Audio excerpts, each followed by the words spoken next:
ചെങ്കടലിലും Saudi American സഖ്യം തകരുകയാണ്.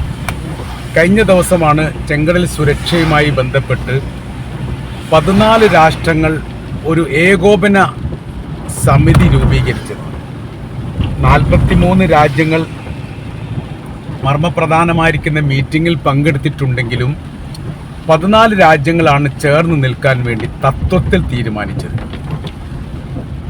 അതിനുശേഷം ഇതിന് നേതൃത്വം നൽകാൻ സൗദി അറേബ്യയും ആസ്ഥാന സ്ഥലമായി സൗദിയുടെ തലസ്ഥാനമായിരിക്കുന്ന റിയാദിനെയും തീരുമാനിക്കുകയും ചെങ്കടൽ ബാബുൽ മന്ദബ് പോലെയുള്ള തന്ത്രപ്രധാനമായിരിക്കുന്ന കപ്പൽ ഇടുക്കിനെ സുരക്ഷിതമാക്കുക എന്നുള്ള ലക്ഷ്യത്തോടു കൂടിയാണ് ഇതിന് ആരംഭം കുറിക്കപ്പെട്ടത്. 43 രാജ്യങ്ങളിൽ 14 രാജ്യം ഒഴിച്ച് ബാക്കി രാജ്യങ്ങൾ അതിൽ നിന്ന് കരാർ വ്യവസ്ഥയിൽ നിന്ന് വിട്ടുനിന്നു. എന്നാൽ ഇപ്പോൾ 14 രാജ്യങ്ങളും 14 രാജ്യങ്ങൾക്കിടയിലും അഭിപ്രായ ഭിന്നത നിലനിൽക്കുന്നു എന്നുള്ള റിപ്പോർട്ടാണ് ഇപ്പോൾ പുറത്തു വരുന്നത്. യഥാർത്ഥത്തിൽ അമേരിക്കയുടെ തന്ത്രപരമായിരിക്കുന്ന ഒരു ഇടപെടൽ മൂലമാണ് ഈ മേഖലയിൽ ഇത്തരം ഒരു സഖ്യം രൂപീകരിക്കാൻ വേണ്ടി തത്വത്തിൽ തീരുമാനിച്ചത്. അതിന് രാഷ്ട്രീയമായിരിക്കുന്ന ഒരുപാട് ലക്ഷ്യങ്ങളുണ്ട്. അതിലൊന്ന് ചെങ്കടലിനെ സുരക്ഷിതമാക്കുക, അതോടൊപ്പം തന്നെ ബാബുൽ മന്ദബിനെ സുരക്ഷിതമാക്കുക എന്നതിനപ്പുറം ഇതിനുശേഷം ഈ മേഖലയിലുള്ള ഇറാന്റെ പ്രോക്സി വിഭാഗത്തിൻ്റെ സൈനിക ശക്തി ക്ഷയിച്ചു കഴിഞ്ഞാൽ പിന്നീട് ഇറാന്റെ നിയന്ത്രണത്തിലുള്ള ഓർമുസ് കടലിലേക്ക് ഇതിനെ പറിച്ചു നടുക എന്നതുകൂടി ഉദ്ദേശമായിട്ടാണ് മനസ്സിലാക്കാൻ വേണ്ടി പറ്റുന്നത്. ഇത് വളരെ കൃത്യതയോടുകൂടി മനസ്സിലാക്കിയിരിക്കുന്ന ഇറാൻ മറ്റ് രാജ്യങ്ങളോട് 14 രാജ്യങ്ങളിൽപ്പെട്ടവരോട് നേരിട്ട് കൊണ്ട് ഇതിൻ്റെ വിശദീകരണങ്ങളും കാര്യകാരണങ്ങളും ചോദിക്കുകയും കൃത്യവും വ്യക്തവുമായ രീതിയിൽ ഇറാന്റെ ശത്രുവായിട്ട് ഭാവിയിൽ നിങ്ങൾ ഉണ്ടാവും എന്നൊരു മുന്നറിയിപ്പ് നൽകുകയും ചെയ്തു. കാര്യം എന്ന് പറഞ്ഞാൽ ഇപ്പോഴത്തെ യുദ്ധം എന്ന് പറയുന്നത് ഇസ്രായേലും അമേരിക്കയും തമ്മിലാണ്, സൗദിയും ഇറാനും തമ്മിലല്ല. അത്തരമൊരു സാഹചര്യത്തിൽ ചേർന്ന് നിൽക്കേണ്ട രാജ്യങ്ങളാണ് നിങ്ങൾ എന്നതിനാൽ ഞങ്ങളെ ശത്രുവായി കണ്ട് ഈ മേഖലയിലുള്ള സാമ്പത്തിക രാഷ്ട്രീയമായിരിക്കുന്ന വിഷയത്തിൽ ഇടപെടുന്നൊരു സ്ഥിതി വരുമ്പോൾ ഭാവിയിൽ തീർച്ചയായിട്ടും അതിൻ്റേതായിരിക്കുന്ന പ്രതിഫലനങ്ങൾ ഉണ്ടാകും എന്നുള്ള ഒരു വിവരങ്ങൾ അല്ലെങ്കിൽ മുന്നറിയിപ്പുകൾ ഇറാൻ രാജ്യങ്ങൾക്ക് നൽകിയിട്ടുണ്ട്. ഇത് പ്രതിസന്ധി സൃഷ്ടിക്കുന്നു എന്നാണ് ഇപ്പോഴത്തെ വിവരത്തിൻ്റെ അടിസ്ഥാനത്തിൽ മനസ്സിലാക്കാൻ വേണ്ടി പറ്റുന്നത്. UAEയും ഒമാനും ആദ്യഘട്ടത്തിൽ തന്നെ ഈ മീറ്റിങ്ങിൽ നിന്ന് മാറി നിൽക്കുകയും ഇത്തരമൊരു കരാർ വ്യവസ്ഥയോട് താല്പര്യമില്ലെന്ന കാര്യം തുറന്നു പറയുകയും ചെയ്തു. അതോടുകൂടി പ്രധാനികളായിരിക്കുന്ന 2 രാജ്യങ്ങൾ, ഒന്ന് ഓർമുസിന്റെ കടലിന്റെ അതിർത്തി പങ്കിടുന്ന രാജ്യമാണ് ഒമാൻ എന്ന് പറയുന്നത്, അവർ വിട്ടുനിന്നു. രണ്ടാമത്തത് അമേരിക്കയുടെ ഏറ്റവും വലിയ സൈനിക ബേസുള്ള രാജ്യങ്ങളൊന്നാണ് UAE. മാത്രമല്ല ചെങ്കടലിന്റെ അതിർത്തി പങ്കിടുന്ന രാജ്യം കൂടിയാണ് UAE. അവരും വിട്ടുനിന്നതോട് കൂടിയിട്ട് അത് യഥാർത്ഥത്തിൽ ലക്ഷ്യത്തിലെത്താൻ പറ്റില്ല എന്ന സ്ഥിതിയായിരുന്നു ഉണ്ടായത്. എന്നാൽ അതിൻ്റെ രണ്ടാമത്തെ ഘട്ടത്തിൽ ഇപ്പോൾ ചേർന്നിരിക്കുന്ന രാജ്യങ്ങൾ തന്നെ സൈനികമായ രീതിയിലോ അതല്ലെങ്കിൽ കപ്പൽ പോലെയുള്ള സംവിധാനങ്ങൾ നൽകിയോ സഹായിക്കേണ്ടതില്ലെന്നും ആ സഹായം കൃത്യമായ രീതിയിൽ പഠനം നടത്തിയതിൻ്റെ ശേഷം രാജ്യത്തിന് ഗുണപരമായിരിക്കുന്ന സാഹചര്യങ്ങൾ ഉണ്ടാവുകയാണെങ്കിൽ മാത്രം അത് ചെയ്താൽ മതി എന്നിടത്ത് എത്തുമ്പോൾ യഥാർത്ഥത്തിൽ ആ സംവിധാനം തന്നെ തകരുന്നിടത്തേക്കാണ് കാര്യങ്ങൾ പോകുന്നത്. അഥവാ സൗദി അറേബ്യ ഒറ്റപ്പെട്ടു പോകുന്ന ഒരു സ്ഥിതിയിലേക്ക് എത്തുന്നു എന്നുള്ളത്.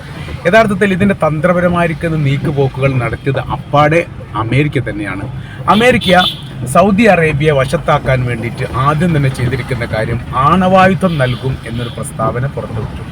ആണവായുധം മാത്രമല്ല F-35 എന്ന് പറയുന്ന 5ാം തലമുറയിൽപ്പെട്ട യുദ്ധവിമാനങ്ങളും യഥേഷ്ടം സൗദി അറേബ്യക്ക് നൽകാം എന്നായിരുന്നു വാഗ്ദാനം. ആ വാഗ്ദാനത്തോടനുബന്ധിച്ചാണ് പിന്നീട് തുടർച്ചാ കാര്യങ്ങൾ ഉണ്ടായത് എന്ന് ചുരുക്കം. അമേരിക്കയുടെ ഈ നീക്കത്തിന് മുഖം നൽകാതിരിക്കാൻ സൗദി അറേബ്യക്ക് സാധിക്കില്ല. കാര്യം എന്ന് പറഞ്ഞാൽ പല ഘട്ടങ്ങളിലായി ആണവായുധവുമായിട്ട് ബന്ധപ്പെട്ട കാര്യത്തിന് തങ്ങളുമായിട്ട് സഹകരിക്കണം എന്ന് സൗദി അറേബ്യ ആവശ്യപ്പെട്ടതും പല തരത്തിലും അത് നിരസിക്കപ്പെട്ടതുമാണ്. ആ അപേക്ഷ ഇപ്പോൾ പരിഗണിക്കുന്നു എന്ന് പറയുന്ന സമയത്ത് അതിനെ ഒഴിവാക്കാൻ വേണ്ടിയിട്ട് അമേരിക്കക്ക് ഒഴിവാക്കാൻ വേണ്ടിയിട്ട് യഥാർത്ഥത്തിൽ സൗദി അറേബ്യക്ക് സാധിക്കാതെ പോകുന്നു. അങ്ങനെയും അതിൻ്റെ കൂടെ നമുക്ക് വായിക്കാൻ വേണ്ടി സാധിക്കുന്നതാണ്.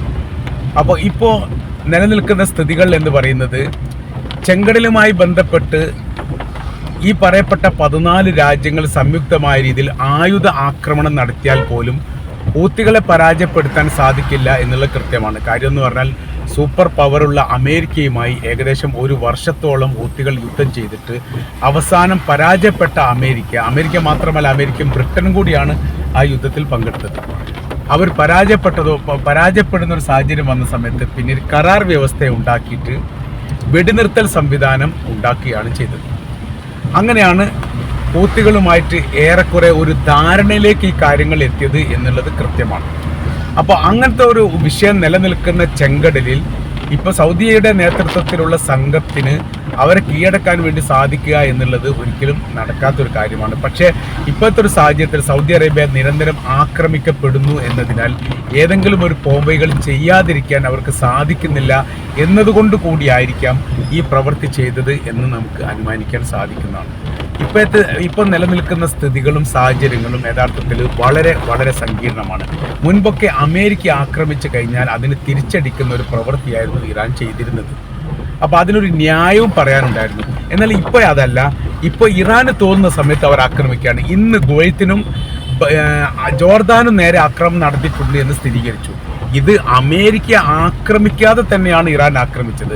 അഥവാ അവരുടെ ലക്ഷ്യം സാധൂകരിക്കാൻ വേണ്ടി അമേരിക്കക്ക് മേഖലയിലുള്ള സർവ്വ സൈനിക സംവിധാനത്തിനും തകർച്ച ഉണ്ടാക്കുക എന്നുള്ളത് അവർ ലക്ഷ്യമാക്കുന്നു എന്നുകൂടി നമ്മൾക്ക് മനസ്സിലാക്കാൻ പറ്റുന്നതാണ്.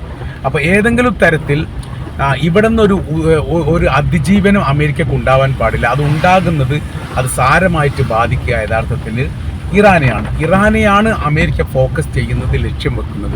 അപ്പോൾ ആ ലക്ഷ്യത്തെ ഉടക്കുക എന്നുള്ളത് അല്ലെങ്കിൽ തകർക്കുക എന്നുള്ളത് തീർച്ചയായിട്ടും അത് ഇറാൻ തന്നെ ചെയ്യേണ്ടതാണ്.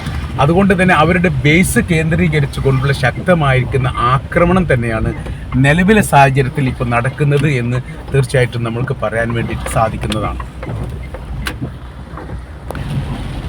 സാമ്പത്തിക തലത്തിലും സൈനിക തലത്തിലും വലിയ രീതിയിലുള്ള പരീക്ഷണം നേരിടുകയാണ് അമേരിക്ക. അപ്പോൾ ലോകാടിസ്ഥാനത്തിൽ ഇസ്രായേലിന് വേണ്ടിയിട്ട് കുരുതിക്കളത്തിൽ ഇറങ്ങിയിരിക്കുന്ന അമേരിക്ക ഇപ്പോൾ ഒറ്റപ്പെട്ടു പോകുന്ന സ്ഥിതിയാണ്. അറേബ്യൻ രാജ്യങ്ങൾ മാത്രമല്ല, യൂറോപ്യൻ രാജ്യങ്ങളിലും അമേരിക്കൻ വിരുദ്ധ നിലപാടുകളാണ് ഇപ്പോൾ പ്രകടമായി വരുന്നത്. കഴിഞ്ഞ ദിവസം ഇസ്രായേൽ പ്രധാനമന്ത്രി നെതന്യാഹു ന്യൂയോർക്കിലെത്തിയ സമയത്ത് വലിയ രീതിയിലുള്ള എതിർപ്പുമായി അമേരിക്കക്കാർ തന്നെ രംഗപ്രവേശനം ചെയ്തതും അത്ഭുതപരമായിരിക്കുന്ന സംഭവമാണ്. സാധാരണഗതിയിൽ ഇസ്രായേലിൻ്റെ ഒരു പ്രധാനമന്ത്രി അമേരിക്കയിലേക്ക് എത്തിക്കഴിഞ്ഞാൽ വലിയ തരത്തിലുള്ള സ്വീകരണവും വലിയ രീതിയിലുള്ള ആതിഥ്യ മര്യാദയുമാണ് കാണിക്കാറുള്ളത്. എന്നാൽ ശരിക്കും പറഞ്ഞാൽ ട്രംപ് പോലും യഥാർത്ഥത്തിൽ മുഖം നൽകിക്കൊണ്ടുള്ള ഒരു സംഭാഷണം പോലും നടന്നിട്ടില്ല എന്നുള്ളതാണ്. പറയുമ്പോൾ 90 മിനിറ്റോളം 1.5 മണിക്കൂറോളം സംസാരിച്ചിട്ടുണ്ട് ആദ്യഘട്ടത്തിൽ എന്ന റിപ്പോർട്ടാണ് പുറത്തു വരുന്നത്. ഇതിലപ്പാടെ രൂക്ഷമായിരിക്കുന്ന വിമർശനം നടത്തിക്കൊണ്ടാണ് ട്രംപ് സംസാരിച്ചത് എന്നതാണ് ഏറ്റവും വലിയ പ്രത്യേകത.